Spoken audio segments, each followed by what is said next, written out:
But the first time we ever see the lighthouse is when Tabitha has that vision where she's walking up to the tower stairs and she's grabbing these random kids' toys, which I think are her son's, Ethan's, and she also can hear like a baby crying as well as she's making her way up the stairs. But she sees a bunch of dates on the wall as well, and we see Jim is like hanging from the top. He's upside down as well. And again in season 1, Boyd and Sarah are exploring the forest and they see a light and hear loud noises as well. But they eventually find out that it's the lighthouse, and I don't really know how they came across it. Looked like it all happened randomly, but we'll see probably more of that in season 4. And in season 2, Victor is showing Tabitha the drawings that they find in his mom's Miranda's car. And Victor says that Eloise is the one that drew these pictures, and one of them was a drawing of the lighthouse. And after Tabitha recognizes it, she asks Victor what that place is, and he says that it's the place that Miranda went the night that she died. And this time someone actually enters the lighthouse. Tabitha decides to go because her daughter and a few others were being severely affected by the music box monster. But Victor takes her to the bottle tree that night and she teleports to the entrance of the lighthouse.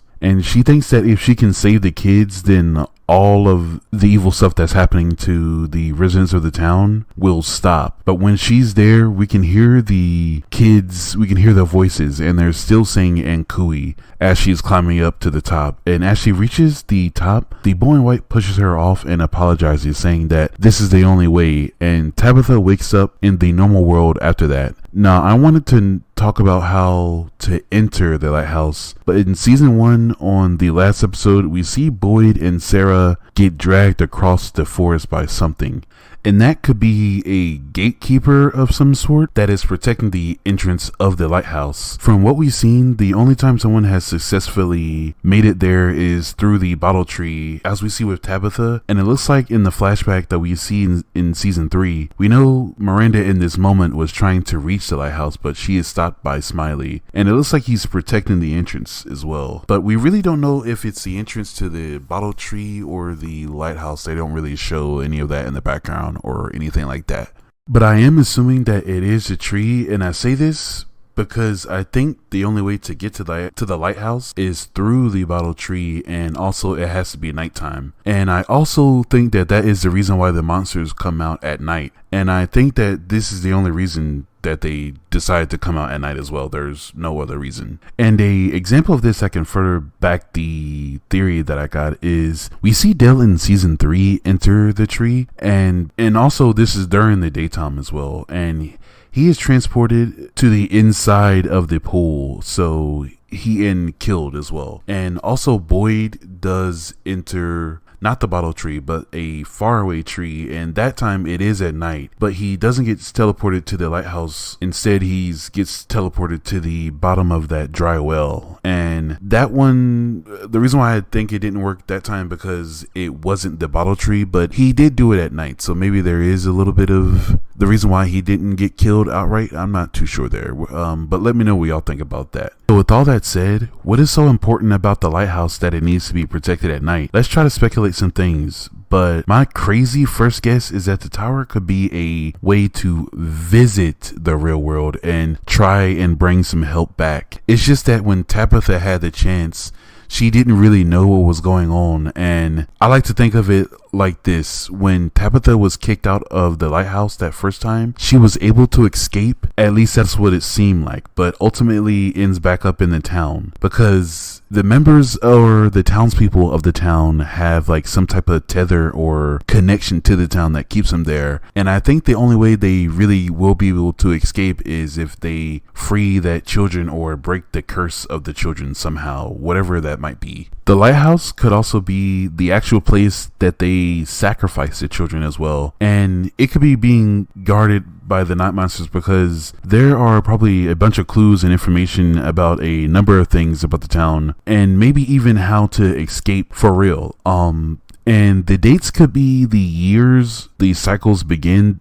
these dates that we see on the wall, or maybe the numbers could be each year that a group of children was sacrificed to the entity. And when Tabitha is in the tower, we can hear like the children saying Ankui and babies crying as well. So maybe that is the case. But maybe the lighthouse is what they used in the past to trap the people from previous cycles, and in turn, maybe they can use it to escape as well. That could be the main entrance and exit for this like alternate world that they're in as well. And if this is the case, that has to be the main reason that Smiley was so gung-ho about protecting the entrance when Miranda was trying to reach it. But I wanted to end with this. The tower in the show could honestly just be used for symbolic or metaphorical purposes. And if we take a look at the Tower Tarot card, in most cases it depicts a tower being struck by lightning, set ablaze, and then we see people jumping out of the tower as well. And the Tower card is a major arcana card, and it means a sudden change or upheaval in someone's life, and most of the time it is not a good change and a unavoidable one. Now, so far we can already make some connections. We know, just like in the picture here of this card, Tabitha jumps out of the tower, or she is rather pushed out, and then she's back in the new, well, I guess old world, the normal world. And her being in the new world could be the certain change that the description of the tarot card talks about. But I personally don't think that this is it. I think that the sudden change or unavoidable one as well could be when Jim died, and now Tabitha has discovered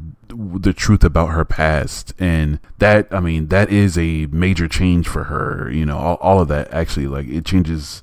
Her whole life is completely flipped around now. And also another example of the avoidable events could be Jim's death, because we see her go back to try to save him at the end of season 3, and he dies anyway. So that probably was not her first time trying to do that, and that also pushes the point further when Ethan says that she's not able to change the stories that are already written. Since the start of the show, we have seen signs that say there is a motel there in the town, but there is no motel to be found anywhere. Also, the residents of the town don't really talk about it until we see Victor's dad, Henry, in season 3. When he gets brought into the town, he points out that there is a sign, but no motel. And he also points out that there is a pool there as well, though. But that is really the only time that anyone has talked about the motel.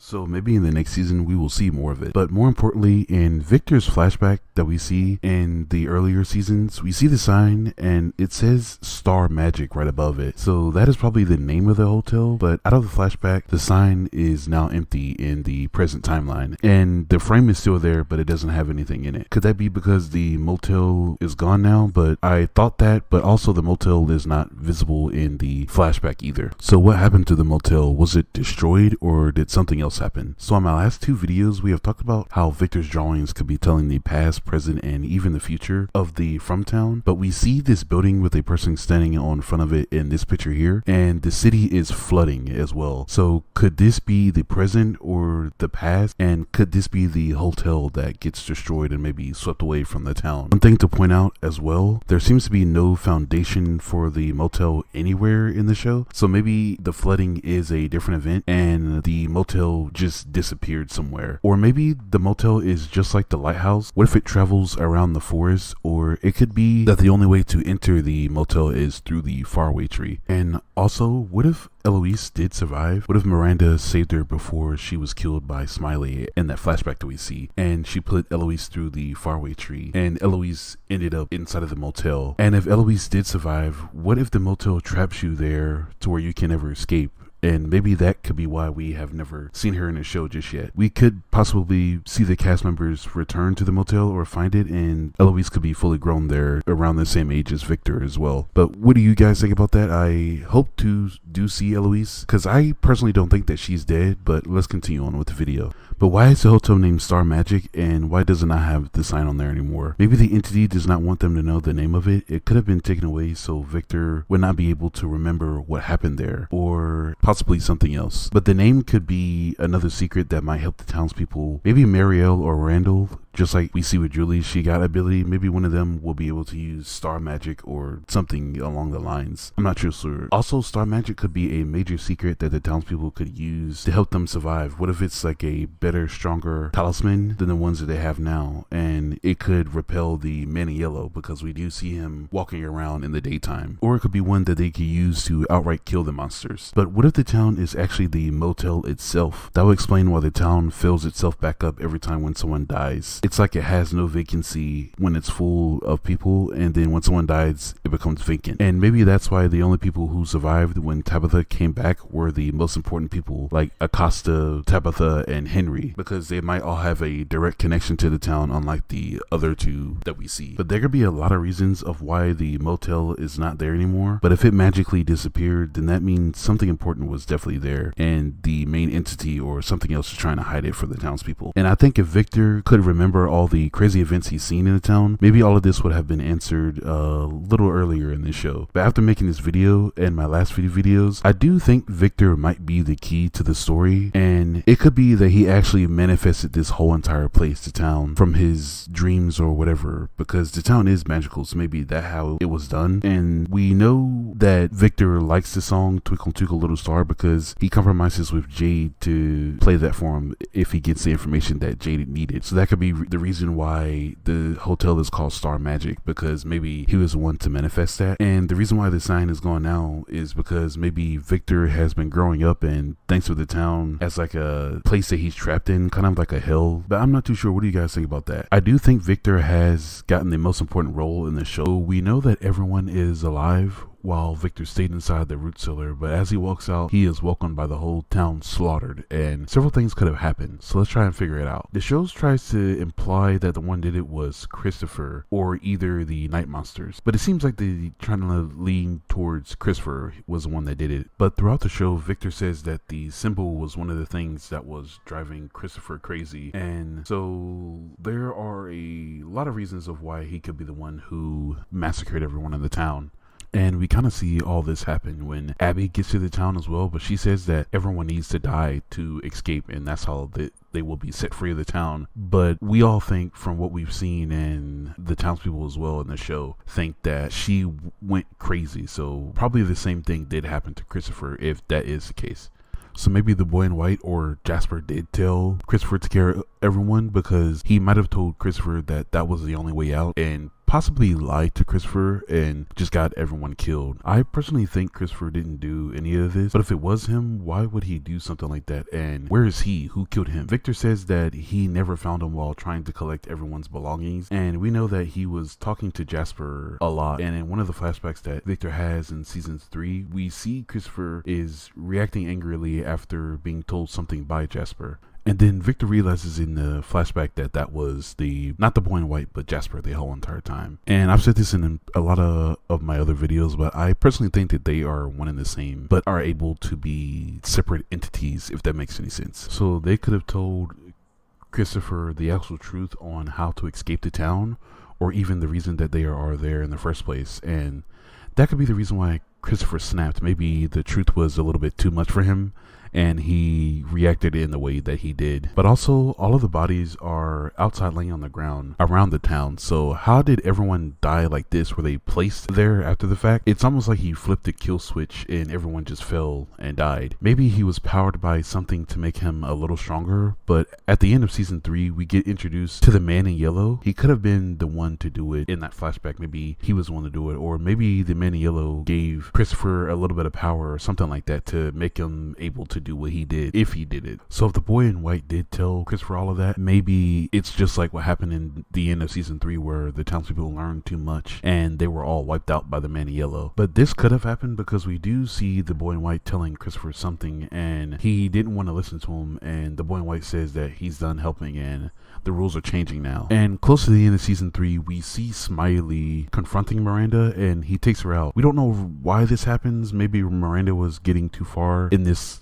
cosmic game that they're playing. Perhaps she was too close to escaping, and Smiley could have just wiped everyone else as well to make sure that no one else knew how to escape. And Smiley did seem dead set on taking her out because we never really see them run.